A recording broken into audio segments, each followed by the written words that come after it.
When the will was read, everyone laughed.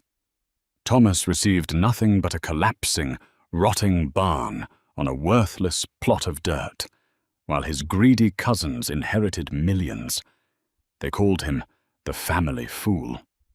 But what they didn't know was that beneath those shattered floorboards rested a secret that would rewrite history.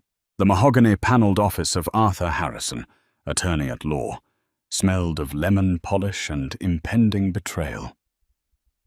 Outside the floor-to-ceiling windows, the Seattle rain beat a relentless rhythm against the glass, setting a grim mood that perfectly matched the knot twisting in Thomas Wright's stomach.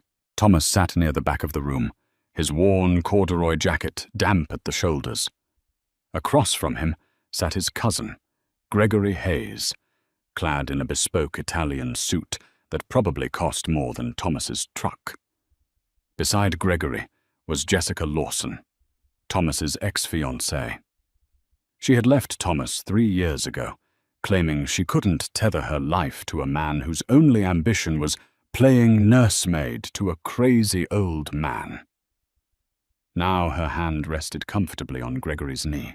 They were all gathered for the final will and testament of Uncle Reginald Wright. Reginald had been an eccentric, reclusive man. He made a massive fortune in the 1970s and 80s through scrap metal, commercial real estate, and government surplus auctions. But in his later years, he had become deeply paranoid. He trusted no one, moved into a modest cabin, and let his sprawling empire be managed by faceless holding companies.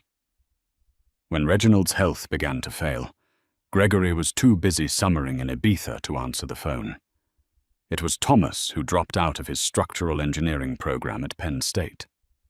It was Thomas who drove Reginald to his dialysis appointments, cooked his meals, and sat with him during his terrible, confused night terrors. Thomas hadn't done it for the money. He loved the old man. But as Arthur Harrison adjusted his reading glasses and broke the seal on the final envelope, Thomas couldn't deny a small flicker of hope that his sacrifice would be acknowledged. "To my nephew, Gregory Hayes," Harrison read, his voice dry and professional. "I leave the entirety of my liquid asset portfolios, the coastal estate in Malibu, and the controlling shares of Wright Logistics. Total estimated value, $42 million. Gregory let out a low whistle, leaning back in his leather chair with a smug, victorious grin. Jessica squeezed his arm, her eyes wide with newly minted adoration. Harrison cleared his throat, looking down at the parchment. "To my nephew, Thomas Wright." Thomas sat up straighter. "I leave the structure known as the North Field Barn, located off County Road 9 in Oak Haven, Oregon, along with the half-acre of unzoned dirt it sits upon. May he find what he is looking for." Silence stretched across the room, heavy and suffocating. Then Gregory laughed. It wasn't a polite chuckle. It was a loud, echoing bark of pure amusement. "A barn?" Gregory wheezed, wiping a tear from his eye. "He left you the old rusted outhouse in Oak Haven, the one with the collapsed roof?" Thomas felt the blood drain from his face. "There must be a mistake, Mr. Harrison. Uncle Reginald and we were close. He told me he was going to take care of me. I assure you, Thomas, this is the final, legally binding document," Harrison said, offering a look of genuine pity. "Reginald was very specific. The Oak Haven property was entirely in his name, kept separate from the holding companies. It is yours, free and clear." "Well, don't spend it all in one place, Tommy," Gregory sneered, standing up and buttoning his jacket. "If you need a loan to buy a new tarp for the roof, let my assistant know. Come on, Jessica. We have champagne to open." Thomas watched them leave, the heavy oak door clicking shut behind them. The humiliation burned in his chest, hot and sharp. He had given up his 20s for Reginald. He had lost his career, his fiancée, and his savings, and his reward was a rotting pile of wood on a barren strip of land. 2 days later, Thomas made the drive down to Oakhaven. He had nothing left to lose. His bank account was practically overdrawn, and his landlord had already slipped a final eviction notice under his apartment door. Pulling his beat-up Ford F-150 off the county highway, his tires crunched onto a gravel path overgrown with aggressive blackberry brambles and tall, dead weeds. At the end of the path sat his grand inheritance. The Northfield barn was an absolute eyesore. It leaned precariously to the left, looking as though a strong gust of wind would flatten it completely. The corrugated iron roof was a patchwork of rust, and the wooden siding was grey, splintered, and rotting from decades of harsh Pacific Northwest winters. The smell of damp earth, mildew, and raccoon droppings hit him the moment he stepped out of the truck. "Unbelievable," Thomas muttered, kicking a rusted paint can into the tall grass. "You really lost your mind at the end, didn't you, Uncle Reg?" He walked up to the massive sliding front doors. They were chained shut with a heavy, industrial-grade padlock that looked surprisingly new compared to the rest of the structure. Thomas retrieved heavy bolt cutters from his truck bed. With a sharp snap, the chain gave way. He pushed the heavy doors open. They screamed in protest, sliding along rusted tracks. Sunlight pierced the gloom, illuminating millions of dust motes dancing in the stagnant air. Inside, it was empty. No antique tractors, no hidden safes, no forgotten farm equipment. Just a dirt floor covered in broken glass, rotted hay, and debris from the collapsing roof. Overwhelmed by a sudden, violent wave of grief and anger, Thomas grabbed a nearby rusted iron pipe and swung it wildly at a wooden support beam. The wood splintered, sending a cloud of sawdust into his face. He dropped to his knees, burying his face in his hands. He was broke. He was alone. He had been played for a fool. But as he opened his eyes, staring blankly at the support beam he had just struck, he noticed something. The bark and rotted wood had chipped away, revealing a dull metallic glint underneath.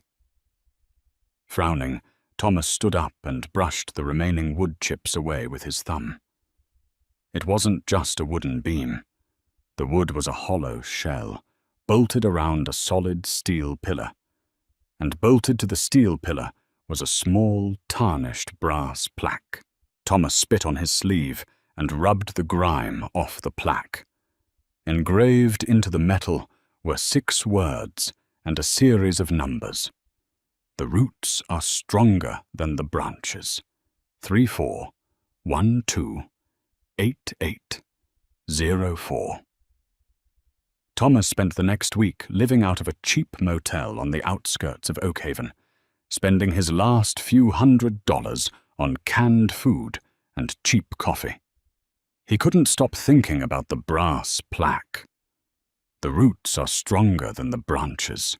He returned to the barn every day, tearing into it with a manic obsession. If the support beams were secretly reinforced with solid steel, what else was Uncle Reginald hiding? Thomas hired a local day laborer, a quiet kid named Jackson Miller, to help him clear out the decades of accumulated trash and rotten hay. For 3 days, they hauled out garbage bags full of debris, but they found absolutely nothing. No secret compartments in the walls. No hidden lockboxes. Jackson looked at Thomas with the kind of pity usually reserved for madmen, took his day rate, and politely declined to come back. Thomas was left alone again. His eviction was finalized back in Seattle, meaning this rotting barn was officially his only property in the world. He decided his only option was to tear the structure down entirely, sell the vintage barn wood and the hidden steel pillars to architectural salvage companies, and try to scrape together enough cash to start his life over. On a humid Tuesday evening, the sky over Oakhaven turned a bruised, violent purple. A massive summer storm was rolling in off the coast. The local radio station issued severe thunderstorm warnings, advising everyone to stay indoors. Thomas, stubborn and fueled by a steady diet of frustration, kept working. He was using a crowbar to pry up the massive, thick oak floorboards in the center of the barn. The wind began to howl, shaking the entire structure. The rusted corrugated roof rattled like a snare drum. Suddenly, a blinding flash of lightning illuminated the barn, followed instantly by a deafening crack of thunder that vibrated in Thomas's teeth. Outside, a massive 70-foot dead oak tree groaned under the force of the gale-force winds. With a sickening splintering sound, the tree snapped at the base. Thomas heard the noise and looked up just in time to see the ceiling cave in. He dove backward, scrambling under the heavy workbench along the wall as tons of timber, rusted metal, and the massive trunk of the oak tree came crashing down through the roof. The impact was earth-shattering. The center of the barn was utterly decimated, throwing up a choking cloud of dust and pulverized wood.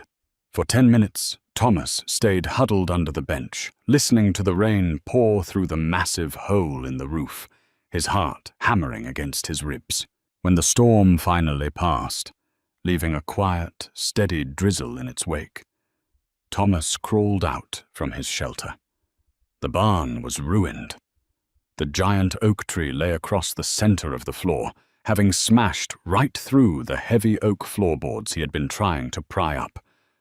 "Perfect," Thomas whispered, his voice cracking. "Just perfect." He walked over to inspect the damage, shining his heavy-duty mag light into the crater the tree had created. But as the beam of light swept over the shattered floorboards, Thomas froze. The floorboards hadn't just broken over dirt. They had shattered against solid, poured concrete. Thomas jumped down into the shallow crater, ignoring the rain soaking his clothes. He began frantically tossing aside jagged splinters of oak and pieces of the shattered tree trunk. Underneath the false wooden floor, running the entire length and width of the barn, was a heavily reinforced, military-grade concrete slab. His breathing grew shallow. He cleared more debris, working until his hands were blistered and bleeding. Right in the dead center of the concrete slab, previously hidden perfectly beneath the wood, was a massive, circular steel hatch. It looked like the pressure door of a deep-sea submarine. It was forged from thick, dark steel and secured by a large mechanical combination wheel in the center. Thomas's mind raced back to the brass plaque. 34128804. He knelt beside the hatch. The steel was cold and slick with condensation. He gripped the heavy industrial combination dial. It was stiff, protesting with a harsh metallic scrape, but as he applied pressure, it began to turn. 34 to the right, 12 to the left, 88 to the right, 4 to the left. He held his breath and grabbed the heavy locking lever. He pulled. With a deep, resonant clack that echoed through the empty barn, the internal deadbolts retracted. The hatch was incredibly heavy. Thomas had to hook a heavy-duty towing chain from his truck's winch to the handle of the door. He engaged the winch, the motor whining as the cable pulled taut. Slowly, agonizingly, the massive steel door lifted, groaning on heavy oiled hinges. A rush of perfectly dry, stale, and surprisingly cold air blasted upward into Thomas's face. It didn't smell like a musty basement. It smelled like a museum, a sterile scent of ozone, preserved rubber, and machine oil. He grabbed his flashlight and peered over the edge. A sturdy steel spiral staircase descended into absolute darkness. Thomas climbed down, his boots clanking against the metal grates. He descended 15 feet before his feet touched down on a smooth, epoxy-coated floor. He swept his flashlight around, searching the walls until he found a heavy industrial breaker box. He threw the main switch. Fluorescent lights flickered, buzzing loudly before humming to life in sequence, illuminating a subterranean space that defied belief. It wasn't just a bunker. It was a massive, climate-controlled vault, easily the size of a commercial airplane hangar, stretching far beyond the footprint of the barn above. The walls were lined with state-of-the-art dehumidifiers and industrial battery banks, drawing power from what looked like a sophisticated, off-grid geothermal setup. But it was the center of the room that made Thomas drop his flashlight. Resting under a custom-fitted, dust-proof silk cover was the unmistakable sweeping silhouette of a vehicle. Thomas walked toward it, as if in a trance. He grabbed the corner of the fabric and pulled it back. Gleaming under the harsh fluorescent lights, immaculate and untouched by time, sat a pristine silver 1955 Mercedes-Benz 300 SL alloy gullwing. Thomas, a mechanical enthusiast, knew exactly what he was looking at. Only 29 of the aluminum-bodied versions were ever produced. It was the holy grail of classic cars. Standing there in the underground silence, Thomas was staring at a vehicle worth roughly $6 million alone. And that was only the center of the room. Lining the far wall were 8 massive, fireproof Mosler bank safes. Neatly stacked on heavy-duty shelving units were rows of sealed olive-drab ammunition crates, not bearing military markings, but stenciled with the logo of Reginald's old scrap empire. Thomas ran a trembling hand over the smooth, flawless fender of the Mercedes. A wild, hysterical laugh bubbled up in his throat. Gregory had the stock portfolios and the beach house. But Uncle Reginald, the paranoid genius, had buried his true legacy off the grid, waiting for the one person loyal enough and desperate enough to dig for it. Suddenly, the absolute silence of the underground vault was shattered. From the surface 30 feet above him, Thomas heard the distinct crunch of tires on gravel. A vehicle had just pulled up outside the ruined barn. And then he heard the heavy thud of a car door slamming shut, followed by footsteps approaching the crater. Thomas froze, his hand still resting on the cold aluminum fender of the priceless Mercedes. The heavy thud of footsteps above him echoed down the steel spiral staircase, cutting through the sterile hum of the vault's dehumidifiers. Panic flared in his chest, sharp and cold. Who could possibly be out here in the middle of a torrential post-storm drizzle? He sprinted silently across the epoxy floor toward the industrial breaker box. With a swift, decisive pull, he threw the main switch.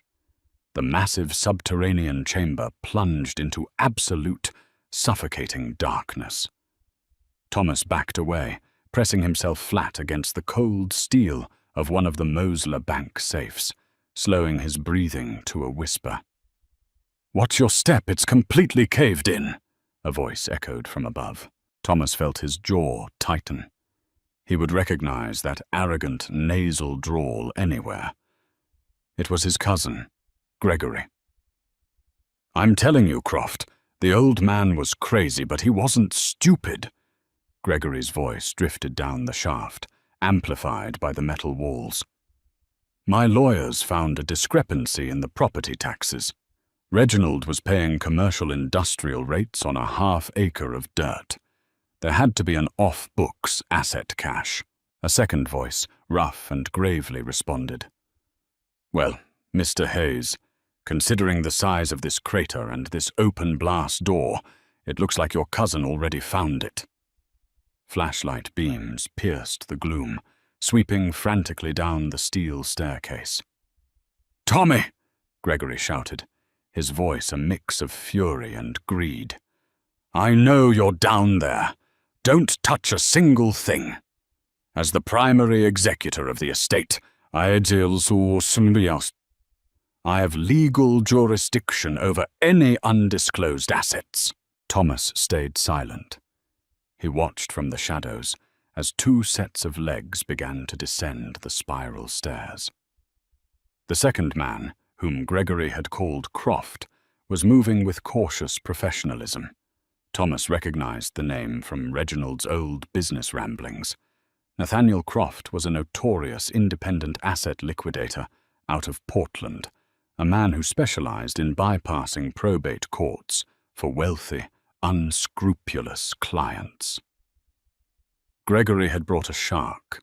As soon as their boots hit the epoxy floor, Croft's heavy-duty tactical flashlight began sweeping the room. The beam caught the glint of the Mercedes' silver fender. "Good Lord," Croft breathed, stopping dead in his tracks. "Mr. Hayes, do you have any idea what that is?" "That's a lightweight alloy gullwing. If the matching numbers hold up, you're looking at over $6 million just sitting on 4 tires. Gregory let out a breathless, greedy laugh. "I knew it.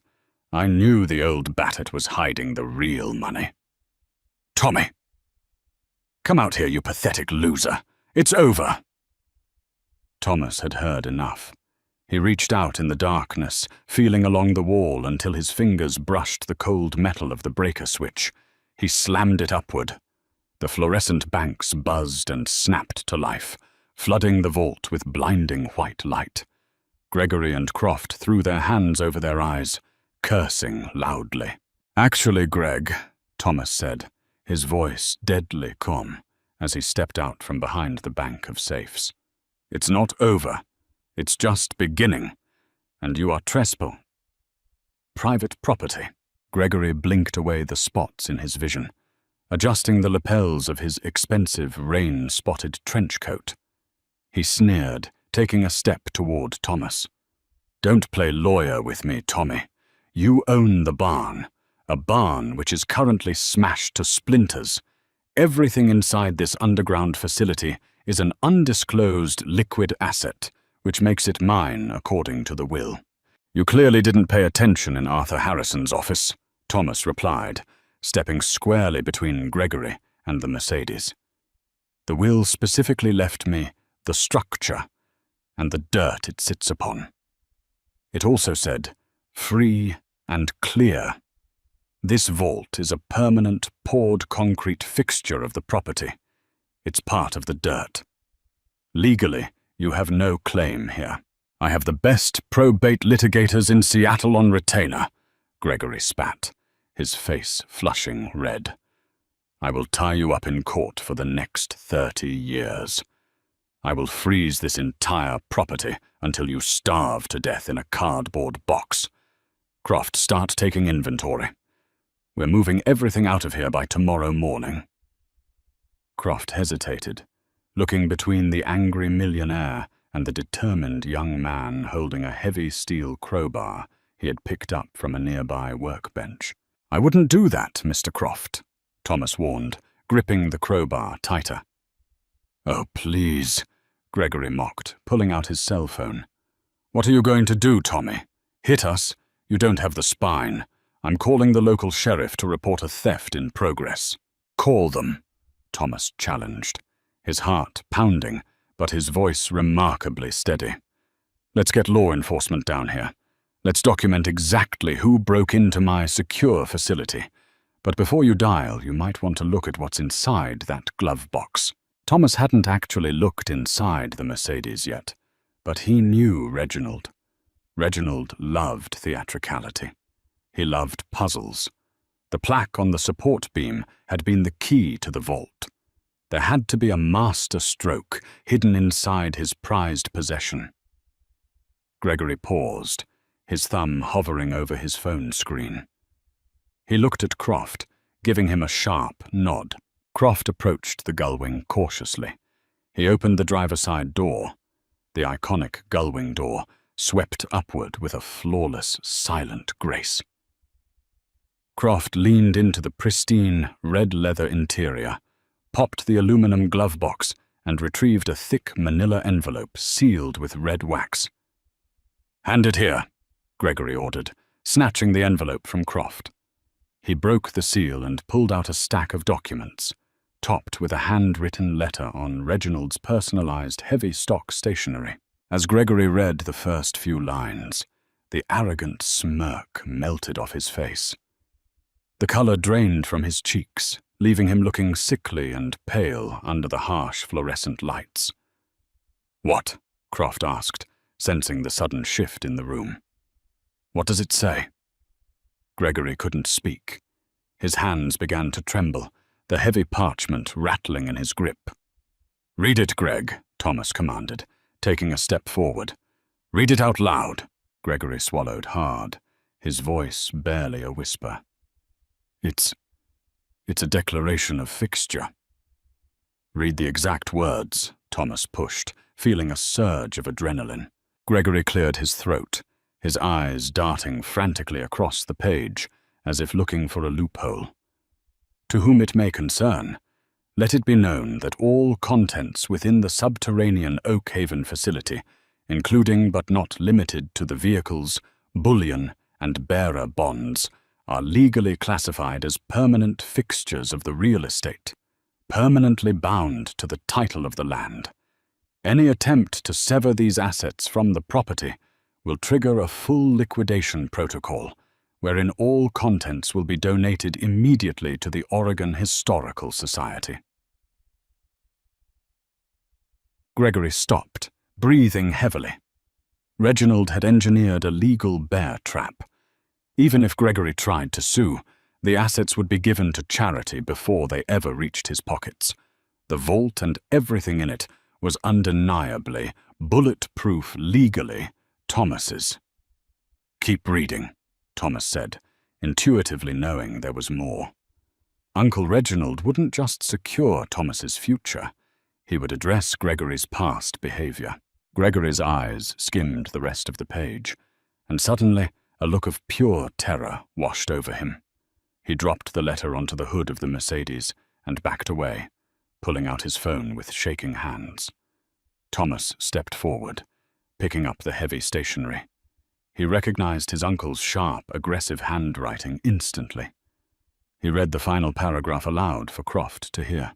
"And to my nephew, Gregory, if you are reading this, it means your greed got the better of you, and you tried to steal from the only family member who actually cared for me.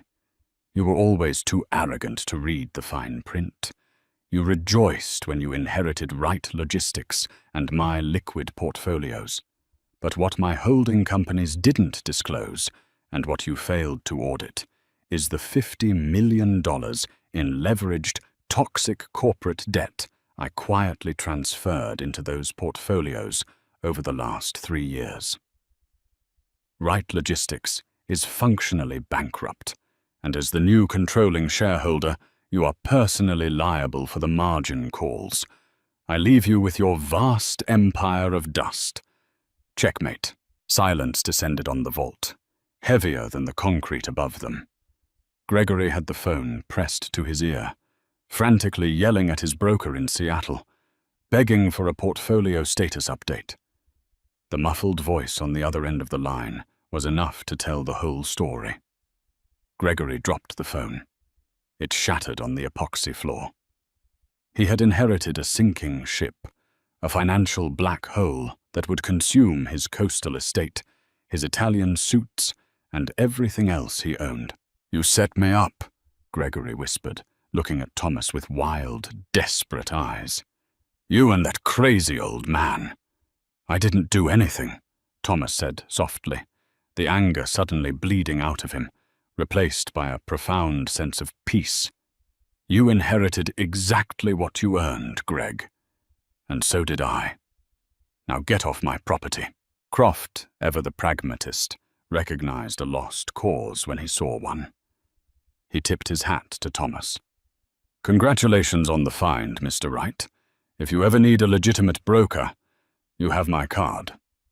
Croft turned and walked up the spiral stairs without looking back. Gregory stood there for a long moment, completely broken. The swagger was gone. The wealth was gone. Jessica, once she found out he was tens of millions of dollars in debt, would undoubtedly be gone too.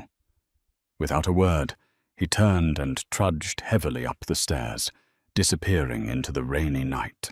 A week later, Thomas sat in the private mahogany-paneled office of Jonathan Pierce, a highly respected wealth management attorney in Portland, a man who had no ties to Arthur Harrison or Gregory Hayes. The Mosler safes had been meticulously cracked by a professional team. The contents were staggering. Beyond the $6 million gullwing, the safes contained pristine stacks of 1970s Krugerrands, anonymous bearer bonds, and original deeds to unencumbered commercial real estate across the Pacific Northwest. The total value of the Oakhaven vault exceeded $32 million. Thomas retained the services of Gooding and Company, the premier classic car auction house, to handle the sale of the Mercedes. At the Pebble Beach Concours d'Elegance later that year, the pristine, untouched alloy gullwing sparked a fierce bidding war between two European collectors, eventually dropping the hammer at a record-breaking $6.8 million. Thomas didn't buy a yacht or a mansion in Ibiza. He honored the man who had changed his life. He bought back Uncle Reginald's modest original cabin, restoring it perfectly. He finished his structural engineering degree, and with the backing of his newfound wealth, he launched Wright Foundations, an engineering firm dedicated to building sustainable, low-income housing across the state of Oregon. As for the Northfield barn, Thomas never tore down the rest of the ruined structure. He reinforced it, building a beautiful modern home directly over the original footprint, integrating the massive steel vault door right into the center of his living room floor. It was a daily reminder that true value is rarely found on the surface, and that sometimes the greatest treasures are buried beneath the things the world throws away. What started as a cruel joke became the ultimate triumph. Thomas didn't just inherit a fortune. He inherited his uncle's legacy of having the last laugh. If this incredible true story of hidden millions and sweet karma kept you on the edge of your seat, hit that like button.